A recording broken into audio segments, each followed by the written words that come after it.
Hi, Nick. Okay, are we ready? We are ready. Okay. So, as most of us know, love is not all roses and chocolates. It can be a really painful experience and can bring us, a lot of bad things as well as good. So this week we're going to be talking about the joyous theme, breakups. Just to add a little bit of context, in the creative consciousness teachings, we talk a lot about unhappiness coming from within, and that changing your external context often brings us no peace. So we can leave our jobs, we can leave our partners, but also the inner calm and the peace doesn't come, the happiness doesn't follow. So bearing in mind those teachings about changing the inner context rather than the external one, how do you think you know when a breakup is really necessary? Like, when is it really time to break up? As you said, the external circumstances like power struggles, arguments, withholds, nagging, that is part of every relationship. And the external circumstances never are a reason for a breakup. We need to take a look at the build-up of a breakup. The build-up is starting that there's one moment in a relationship, if it builds up to a breakup, when one of the partners the first time has a thought, maybe that's not the love of my life, or maybe that's not the right partner, maybe that's not working, maybe,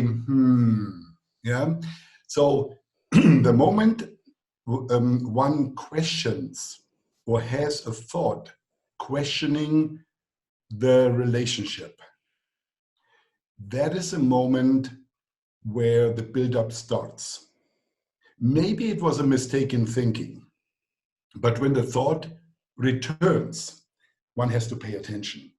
Because if one doesn't, the mechanism of the ego is making the little snowball coming down, one day being an avalanche. And then it's too late.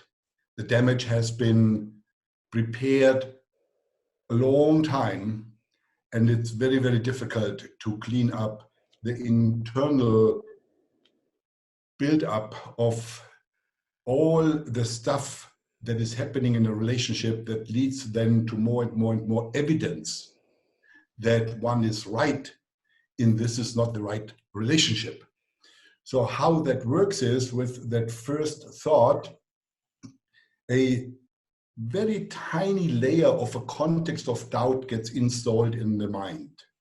People usually try to ignore it, go into denial, distract themselves. When it comes back, they pretend it's not happening. So we have a tendency to not let our security of the relationship and the past beautiful memories being disturbed. What's happening in the background, however, it's very tricky by the ego, is that this, we call it a context, this thin layer of doubt is twisting one's perception. Suddenly, a message arriving on my partner's cell phone, that sound suddenly is causing another thought in my mind. Who is that? It never disturbed my mind before, but ever since that doubt, this is part of my attention. That gets recognized, and it's like a good lawyer or a good detective is recognizing everything what could be evidence and files it. So it gets filed. The partner being in a bad mood, or the partner being in a very good mood coming from a meeting with friends. What happened there? And so this, the mind, it builds up. And that perception with the doubt is also changing my emotional body. So suddenly I'm feeling more distance. I'm feeling less connected because my level of trust has decreased. That is the end of real intimacy. So I'm not experiencing fulfillment anymore in the relationship, not noticing that all of that is caused by the first layer of doubt that I didn't deal with. So the feeling of less love or of less passion in the relationship is just another layer of evidence for my ego to collect enough evidence until the case can be opened. So then there comes a time when the partner then says, okay, we need to talk. Yeah, or I have to say something. But it's not like yesterday I had a thought. No, it's like 1 year ago it started, if they are conscious of it. And yeah, that is a sad story. And then, of course, the partner gets into fear and anger, and then they are going into reaction, or they have sensed the buildup, and then both parties have done the buildup. It's such a dramatic mess when this is happening in the relationship, because people are not prepared to deal with it in a conscious way. So everything is just being an unconscious process that then leads to the unfortunate breakup. So how does one know when the time for a breakup comes? Well, it has a lot to do with your level of awareness and what your purpose of the relationship was in the first place. Was it a relationship just to satisfy your happiness, your needs, or was there a purpose that includes your inner growth, that includes a spiritual expansion? It depends on the context, because the context defines always what are the signals, what are the signs that really justify a consideration. Maybe the relationship is complete, or maybe it's not any longer serving our spiritual growth. But if that context is not there, then by the first signals or by the first section of being for a couple of months not happy anymore, that's enough then to justify the breakup. And yeah, for those who are really unconsciously hanging in there for a long time and then asking that question, well, the Dakotian Indians have a saying, when your horse is dead, get off it. I know it's not nice, but it's also true. And the emotional part of a breakup is dramatic, but I believe we are going to talk about that as well. So, when is it really time to break up? When the relationship is complete.